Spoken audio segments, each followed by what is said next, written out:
J'espère que tout roule pour vous vraiment. Parce que là, on va revenir sur une histoire qui, 3 ans plus tard, ressemble encore plus à une blague. Sauf que la facture, elle, est bien réelle. Remontez avec moi au 11 juillet 2022. Ce jour-là, on publiait une enquête maison sur ce qui s'apparentait à l'un des plus gros tours de passe-passe économique qu'ait connu l'Algérie. Et oui, un tour de magie très rentable. Mais pas pour les Algériens. On parlait d'un montage qui a surtout fait briller un investisseur venu d'ailleurs. Alors bien sûr, on nous ressort l'argument classique, ça a créé de la valeur, ça a dynamisé l'économie. D'accord. Sauf que quand on met les chiffres sur la table, on découvre que ce gain ressemble à une pièce de monnaie posée sur une montagne de pertes. En clair, ce dossier a englouti bien plus d'argent public qu'il n'en a fait entrer, et l'État a payé bien plus cher que ce qu'il a encaissé. Et le plus ironique, à l'époque, on était censé inventer.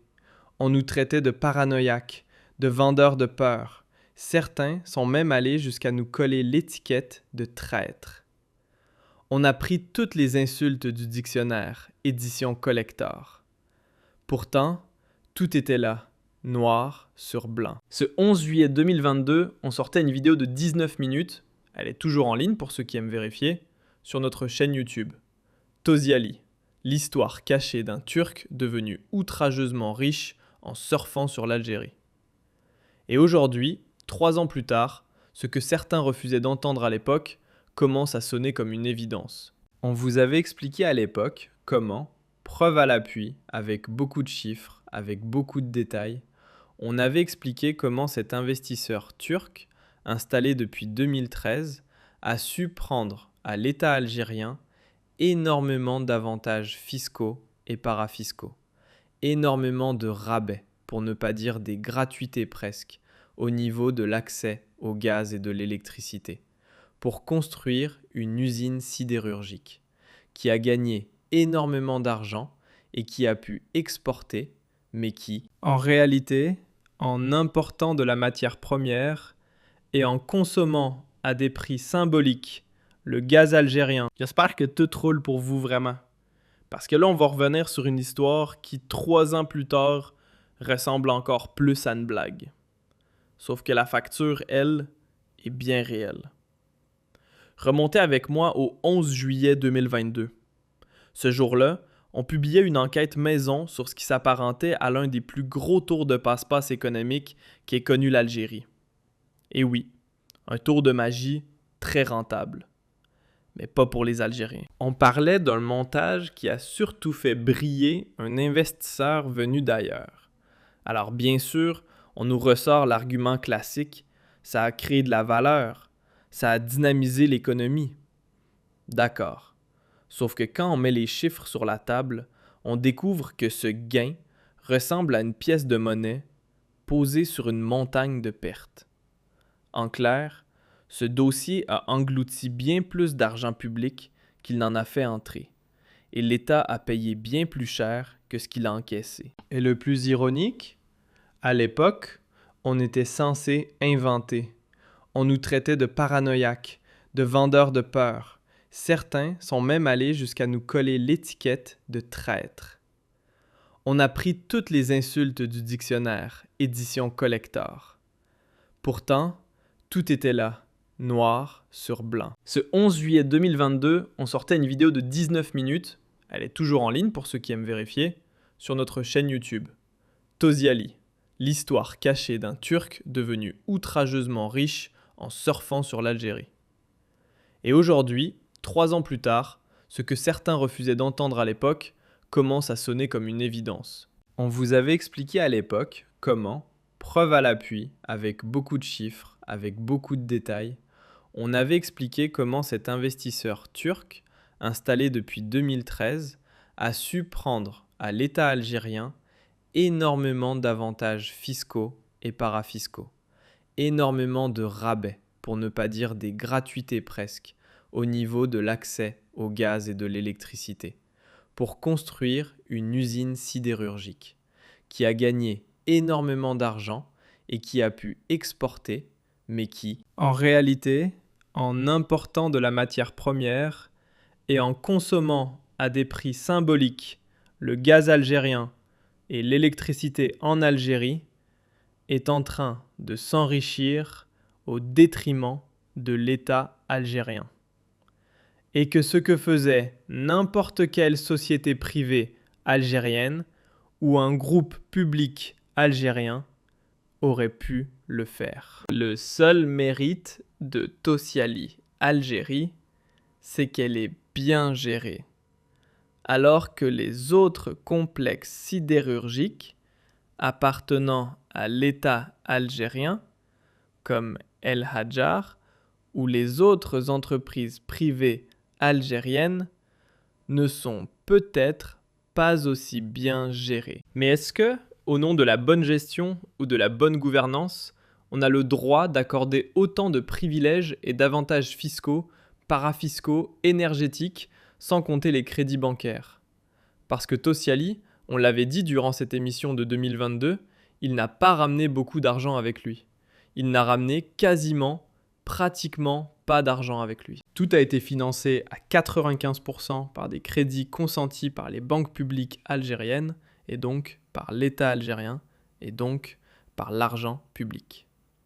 À l'époque, on ne nous avait pas cru. Bien aujourd'hui, depuis décembre 2025, grâce à l'administration américaine, grâce à l'administration de Donald Trump, on sait maintenant que Tosiali est le plus gros scandale économique de l'histoire de l'Algérie et qu'une enquête réalisée et menée par les autorités américaines a dévoilé l'immense ampleur ou la profondeur considérable ou l'ampleur considérable ou l'importance considérable des cadeaux fiscaux et financiers et des subventions accordées par le régime en place. C'est une enquête de l'administration de Donald Trump. Qu'est-ce qui s'est passé entre décembre 2025 et janvier 2026? L'administration américaine a décidé d'imposer des droits anti-dumping de 127% sur les barres d'armature en acier, que l'on appelle les rebars, qui ont été exportés par Tosiali Algérie vers les États-Unis d'Amérique. L'entreprise turque et sa filiale algérienne sont accusées de dumping. Qu'est-ce que le dumping? C'est la vente d'un produit en dessous du coût de production. C'est-à-dire que Tosiali Algérie se permettait de vendre un produit d'acier, les rebars, on appelle cela les rebars, c'est un produit sidérurgique très important, ce sont les barres d'armature. Les barres d'armature, c'est quoi? Ce sont des barres que l'on utilise pour les renforcements métalliques.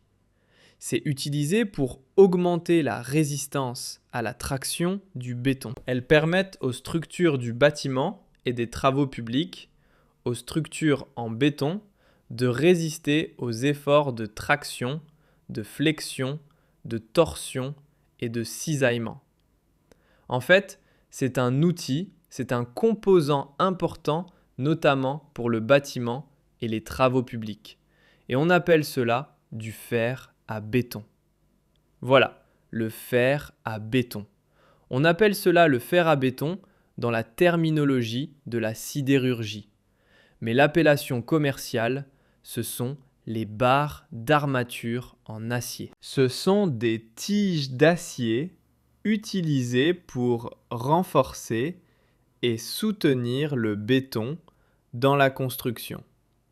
Et c'est un élément très important dans le bâtiment et les travaux publics.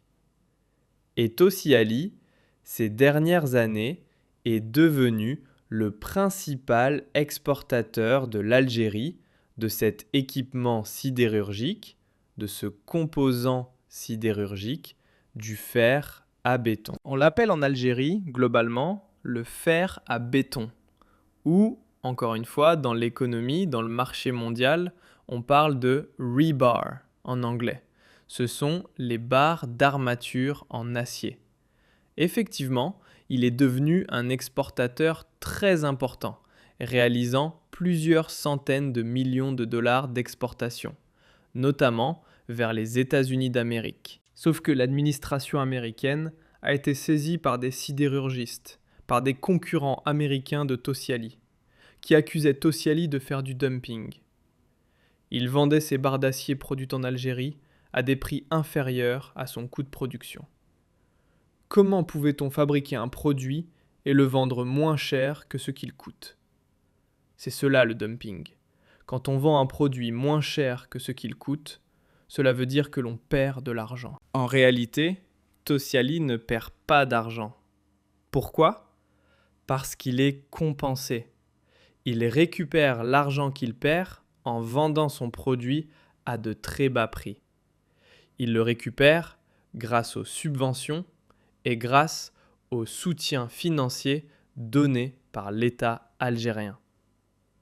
C'est cela que l'on appelle du dumping, une vente en dessous du coût de production. Qu'est-ce qui s'est passé ?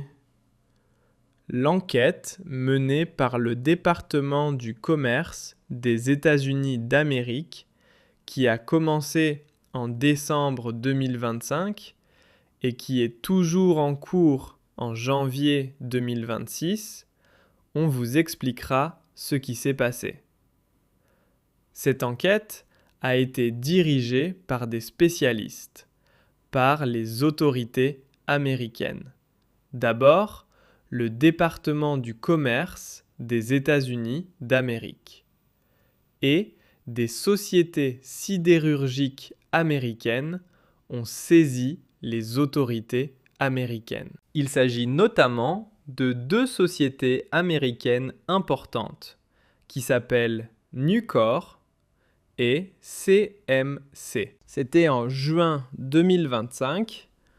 Ils ont fait une pétition, ils ont adressé une lettre aux autorités américaines, au département du commerce des États-Unis d'Amérique, pour dire que Tosyali, ce fabricant turc situé en Algérie, faisait du dumping, qu'il vendait de l'acier à des prix beaucoup moins chers, à des prix plus bas que les prix du marché mondial.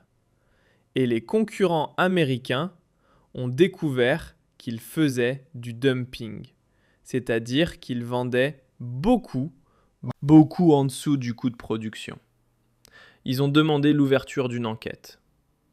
Comme l'administration Trump est une administration qui défend le patriotisme économique et qui défend les intérêts économiques de ces sociétés, elle a ouvert une enquête. Cette enquête ne concernait pas uniquement Tosyali. Elle concernait des producteurs et des exportateurs d'acier qui étaient basés au Vietnam, qui étaient basés en Bulgarie, etc. Mais le scandale le plus grand, le plus important et le plus terrible a rattrapé Tosyali. Pourquoi ?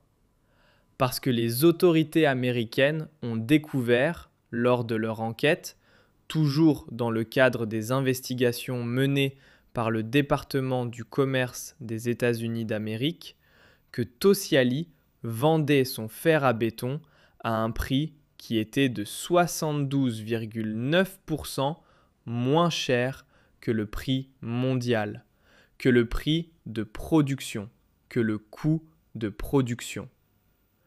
C'est-à-dire que Tosyali Algérie se permettait de vendre son fer à béton à 72,9%, c'est-à-dire à environ 73% moins cher que le coût de production. Donc, les Américains ont décidé, dès le départ, d'imposer ce que l'on appelle des droits compensatoires préliminaires de 72,9%, qui ont été fixés pour compenser les subventions présumées de l'État algérien qui ont profité à Tosiali. Pourquoi Tosiali pouvait vendre son fer à béton à 62% moins cher, à 73% moins cher que le coût de production? Parce que l'État algérien lui donnait tout. Il prenait du gaz pratiquement gratuitement de la part de l'État, il prenait de l'électricité pratiquement gratuitement de la part de l'État, il avait accès au foncier, il ne payait pas beaucoup de droits, il ne payait pas beaucoup d'impôts sur les sociétés, il a des avantages fiscaux, parafiscaux et énergétiques. Il ne paye pratiquement rien, lui, en Algérie. C'est que Tebboune, en Algérie, lui a tout donné. Le gaz pratiquement gratuit, l'électricité pratiquement gratuite, l'accès au foncier pratiquement gratuit. Les impôts, il n'en paye pratiquement pas beaucoup. Il ne paye pas quand il importe la matière première ou ses outils de production. Il a des droits, il a des facilitations, il a des baisses importantes au niveau des droits de douane, au niveau des taxes. Donc, il ne paye pratiquement rien. C'est ce que les Américains ont découvert. C'est pour cela que Tosiali pouvait vendre son acier, ou là, son fer à béton, son rebar, comment on appelle cela, les barres d'armature, le fer à béton, à 73% moins cher que son coût de production. C'est de la folie. Les Américains s'énervent, ils décident d'abord de frapper fort. Il doit donc payer des taxes qui sont estimées à 73%, 72,9%, pour rééquilibrer le rapport de force. Rééquilibrer la concurrence entre Tosiali, Algérie, et les fabricants d'acier américains. Les fabricants d'acier aux États-Unis d'Amérique n'ont pas de subvention, n'ont pas accès au gaz gratuit, n'ont pas accès à l'électricité gratuite, n'ont pas accès à des avantages fiscaux et parafiscaux aussi généreux ou gratuits par l'État américain. Il n'y a pas cela avec Tosiali. Donc tout ce qui est fer à béton, toutes les barres d'armature qui seront prochainement exportées par Tosiali vers les États-Unis d'Amérique, devront payer une taxe anti-dumping qui représentera 72,9% du prix. Cela veut dire que le coût de production, le prix, va augmenter énormément. Les États-Unis d'Amérique.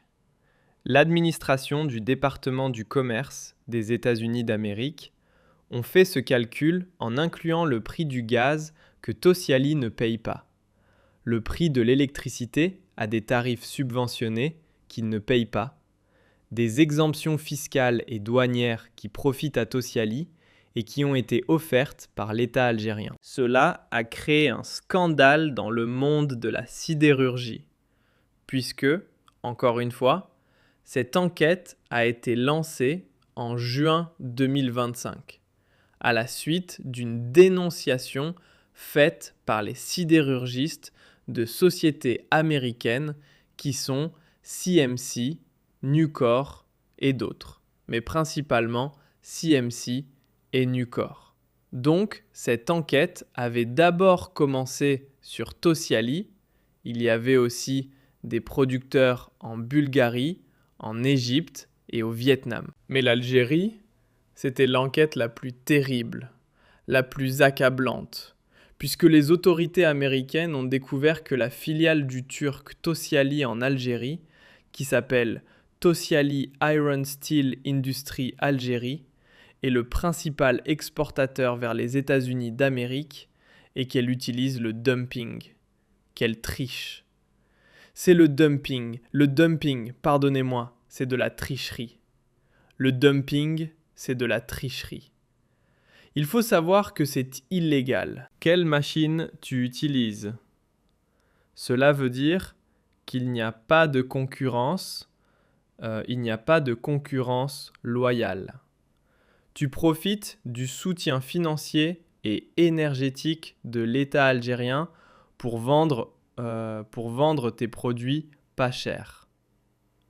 Le dumping, c'est lorsqu'une firme étrangère vend des produits à des prix artificiellement bas. Ce sont des prix qui sont artificiellement bas et c'est illégal. C'est totalement illégal. Aux États-Unis d'Amérique, il y a même des accords internationaux, par exemple au niveau de l'OMC, l'Organisation mondiale du commerce.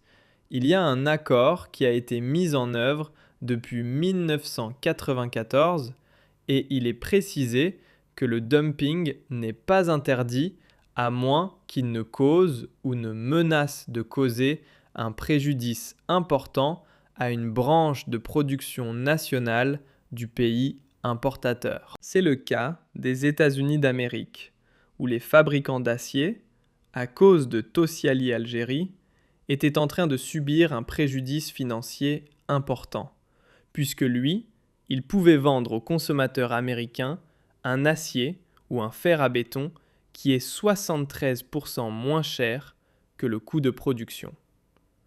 Tu provoques la faillite des aciéries américaines, des sidérurgistes américains. Donc en vertu de cet accord de l'OMC de 1994, en vertu des règles anti-dumping de l'économie américaine, de la législation américaine, il y a même des règles anti-dumping dans l'Union européenne.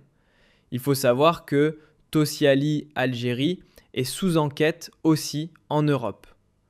Après cette enquête américaine, l'Union européenne ne va pas tarder non plus à diligenter une enquête parce qu'on n'a pas le droit de faire du dumping. On n'a pas le droit de vendre des produits à des prix artificiellement bas pour casser la concurrence. C'est une concurrence qui est déloyale. Tu prends des avantages de la part de l'État algérien, tu prends du gaz pratiquement gratuitement. Quand je dis pratiquement gratuitement, il paye un prix symbolique. Parce que pour produire du fer à béton ou des produits sidérurgiques, on a besoin de gaz pour faire fonctionner les usines de production. On a besoin d'électricité. Elle est payée à des prix symboliques, très bas, tellement bas que l'on parle de prix symboliques. Il y a des exemptions douanières. Il ne paye pas les droits de douane quand il ramène sa matière première ou quand il ramène ses équipements de production, ses outils de fonctionnement. Il ne paye pas de taxes sur le foncier. Il a accès au foncier à des prix symboliques. Il a énormément d'avantages. L'État algérien, c'est lui qui finance Tosyali pour que Tosyali s'enrichisse. En échange de quoi ? 5000 emplois directs et indirects. Pour 5000 emplois directs et indirects, le gaz que l'on lui donne presque gratuitement, l'électricité que l'on lui donne presque gratuitement, cela ne coûte rien. On est perdant, l'État, l'économie algérienne, elle est perdante. On l'a dit en 2022, on a dit que c'est une escroquerie. Tosyali, s'il était au moins une société algérienne, ce seraient des Algériens qui profiteraient de l'État algérien. Mais tout le reste, c'était les banques algériennes, notamment la BEA, la Banque extérieure d'Algérie. Les avantages fiscaux et parafiscaux, l'énergie presque gratuite, l'accès à l'électricité presque gratuite et l'accès au terrain presque gratuitement. Les Américains ont dévoilé ce scandale. Tebboune était en train de donner des cadeaux de façon illégale à un investisseur étranger qui s'est enrichi sur le dos de l'État algérien.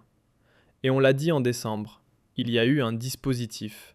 Alors, il faut savoir que l'enquête américaine a été extrêmement fouillée, parce qu'il y a un mécanisme aux États-Unis d'Amérique qui s'appelle la détermination préliminaire des droits compensatoires, qui a été publiée le 13 janvier 2026 et elle fixe un taux de 72,9% pour compenser les subventions présumées de l'État algérien appliquées à Tosiali et à tous les autres producteurs exportateurs. Donc, par la suite, il y a eu un autre dispositif américain qui a permis cette enquête, surtout contre Tosiali, que l'on appelle la détermination préliminaire anti-dumping. C'est le dispositif utilisé par le département du commerce des États-Unis d'Amérique pour enquêter sur les pratiques de dumping et les pratiques illégales de concurrence déloyale de Tosiali Algérie. Donc il devra payer des taxes importantes et, comme le pire, c'est que Tosiali Algérie n'a pas collaboré avec l'enquête menée par les autorités américaines. Comme il n'a pas collaboré avec les États-Unis d'Amérique, l'administration américaine a décidé d'appliquer un taux de dumping de 127,32%. 127,32%. C'est-à-dire que les exportations de Tosiali Industrie Algérie vers les États-Unis d'Amérique sont soumises à des taxes de l'équivalent de 127,32%. Pourquoi ? Parce que vous avez les 73% qui correspondent au coût du dumping. C'est-à-dire que toi, tu vends ton fer à béton 73% moins cher que le marché mondial, que le marché américain, le marché mondial. En plus, tu n'as pas collaboré, tu n'as pas voulu collaborer avec les autorités américaines. Elle n'a pas répondu, etc. Elle n'a pas voulu s'expliquer, etc. Donc, elle a eu une taxe de 127,3%. Ce qui rend les exportations du fer ou du rond, du fer à béton, de l'Algérie vers les États-Unis d'Amérique quasiment impossible. C'est-à-dire que cela va coûter tellement cher que les consommateurs américains ne vont pas l'acheter. Ils vont acheter du fer à béton local ou ils vont acheter du fer à béton. Voilà ce que Tosiali Algérie a récolté à cause de cette tricherie. C'est de la tricherie. Le dumping, encore une fois, c'est de la tricherie. Le verdict final, les enquêtes sont toujours en cours. Il y a un droit de recours qui a été accordé à Tosiali parce que l'administration américaine, ce n'est pas le tribunal de Mohamed, ce n'est pas le tribunal de Mandrai, c'est le département du commerce des États-Unis d'Amérique. Ce n'est pas Kamerzik. Il te donne quand même le droit de faire des recours et de contester. Il y a un délai jusqu'au 3 mars. Reste la détermination finale des taxes auxquelles seront soumis les produits, auxquels sera soumis le fer à béton exporté par Tosiali Algérie vers les États-Unis d'Amérique vers le 3 mars. Le 3 mars, l'administration américaine doit décider si elle appliquera une taxe de 127,3% ou une taxe de 73%. Ce qui, encore une fois, sera catastrophique pour Tosiali. Les autres producteurs visés, par exemple en Égypte, auront une taxe de 29,5% et pour le Vietnam, il y aura des producteurs d'acier qui seront soumis à une taxe de 1,08% pour permettre la concurrence loyale. Eux, ils pratiquent le dumping, mais dans des proportions beaucoup plus limitées. Pour une raison simple, les Égyptiens et les Vietnamiens ne sont pas cons. Aucun pays au monde ne donne autant de cadeaux financiers, fiscaux et énergétiques à un investisseur étranger. Cela n'existe pas. Ce que Toziali a pris à l'Algérie, aucun pays ne l'a fait. Aucun pays ne l'a fait. Et cela, les médias spécialisés, les acteurs spécialisés du monde de la sidérurgie le disent. Il n'y a pas un État au monde, encore une fois, qui donne autant de cadeaux à un investisseur étranger. Le gaz presque gratuitement, l'électricité presque gratuitement, l'accès au terrain presque gratuitement, pas de taxes douanières, des exemptions sur les impôts, des exemptions fiscales, des exemptions, des cadeaux parafiscaux. Je crois que l'on a enrichi. Le régime de Tebboune a enrichi Tosyali. Je rappelle que Tosyali a commencé depuis 2013 en Algérie, donc bien avant Tebboune. Sauf que l'immensité des cadeaux fiscaux et parafiscaux a été approfondie à l'époque de Tebboune. C'est le régime Tebboune qui a décidé d'élargir, de renforcer et d'offrir encore, d'élargir et de renforcer les cadeaux, les avantages fiscaux, énergétiques et parafiscaux accordés à Tosyali à l'époque de Bouteflika, dans le cadre des incitations aux investissements, dans le cadre des mesures incitatives pour encourager l'investissement étranger.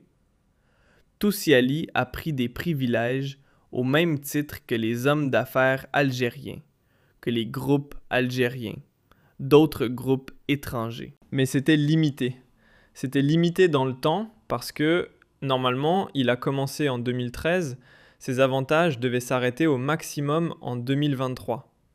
Là, nous sommes en 2026, il continue, Tosyali, de bénéficier d'avantages qui durent depuis plus de 10 ans. Et encore une fois, le régime Tebboune lui a accordé un accès privilégié au gaz algérien, à l'électricité algérienne, au foncier algérien. Il peut importer sa matière première comme il veut, alors que les autres producteurs algériens ne peuvent pas importer la matière première. Il y a un traitement de faveur scandaleux qui a pris une dimension encore plus importante à cette époque qu'à l'époque de Bouteflika. Il faut savoir que Tosyali exporte vers les États-Unis d'Amérique dans les 200 000, 300 000 tonnes. Ce sont quand même des centaines de millions de dollars. Si cette taxation finale est confirmée au mois de mars, au début du mois de mars, par l'administration américaine, cela va coûter des centaines de millions de dollars de pertes pour Tosyali et pour l'économie algérienne. Et cela va porter énormément de préjudice à l'image de l'Algérie. Et cela fera de l'Algérie, encore une fois, un pays qui n'est pas fiable, un pays qui ment. Ce n'est pas comme cela que l'on traite, que l'on fait de l'économie. C'est très, très grave ce qui s'est passé. C'est franchement très grave ce qui s'est passé et, encore une fois, c'est le fruit d'une enquête qui a été lancée depuis juin 2025. Ce n'est pas moi qui l'affirme, c'est l'administration américaine. C'est l'administration américaine à travers le département du commerce des États-Unis d'Amérique. Donc c'est quelque chose de très solide, de très sérieux. Là, nous sommes à un taux de taxation préliminaire de 127,3%. Ce qui va rendre, encore une fois, les exportations de Tosyali vers les États-Unis d'Amérique quasiment impossibles. Impossible.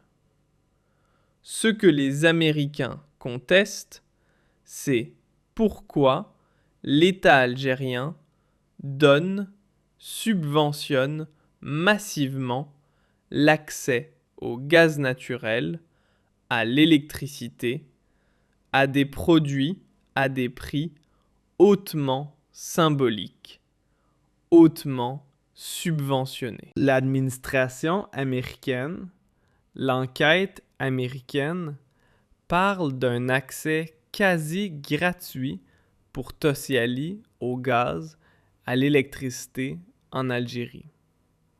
Des exemptions douanières sur les importations d'équipements et les matières premières, des avantages fiscaux, des réductions d'impôts, une zone franche industrielle, etc. Et donc, les Américains considèrent que c'est de la concurrence déloyale, que c'est de la tricherie, que le régime Tebboune est en train de faire de Tosyali un tricheur sur le marché mondial, puisqu'il peut vendre son acier à 72 à 73% moins cher que le coût de production.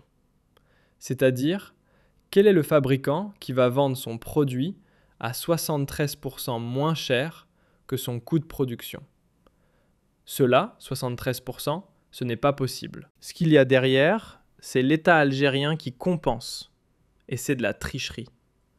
Encore une fois, la décision finale est attendue en mars 2026. Ensuite, son application commencera dès mai 2026, avec les dispositifs, les droits anti-dumping et les droits compensatoires que les États-Unis d'Amérique vont appliquer. Déjà, l'acier algérien, je le rappelle, est visé par l'administration de Donald Trump avec des droits de douane de 25% imposés en mars, mais qui pourront monter dès juin. Depuis juin 2025, Donald Trump a menacé d'appliquer une taxe de 50% sur l'acier algérien. Encore une fois, c'est une grave erreur, une grave dérive de la part des autorités algériennes. Maintenant, le gouvernement algérien, le régime Tebboune, doit absolument rendre des comptes. Il faut savoir que le marché américain est le premier marché mondial du fer à béton. Les exportations algériennes ont déjà chuté de 90% depuis mars et juin 2025, depuis l'arrivée de Donald Trump, qui a découvert la supercherie Tosyali.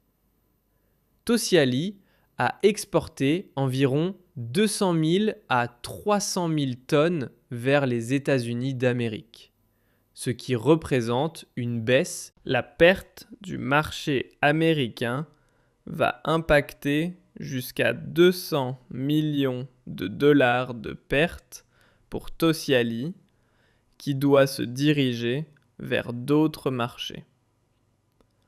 Sauf que les pratiques scandaleuses de Tosyali ont été dévoilées par l'administration américaine, ce qui risque de lui compliquer l'accès au marché européen. Parce que les Européens vont aussi se réveiller et vont dire « Attendez, ce que vous faites, c'est grave.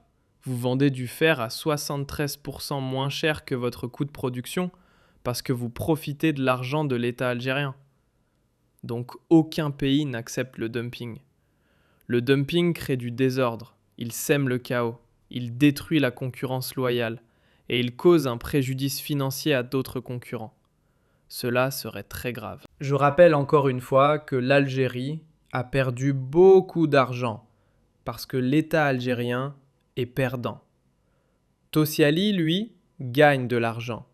Il gagne plusieurs centaines de millions de dollars d'exportation. Mais lui, il fait rentrer de l'argent dans ses caisses. Soi-disant, il réinvestit son argent. Mais il faut vérifier quelle est la part transférable. Chaque année, il y a des transferts vers l'étranger, vers la Turquie notamment. Donc il y a quand même une perte fiscale, une perte financière importante pour l'État algérien. Parce que ce gaz que nous donnons presque gratuitement à Tosyali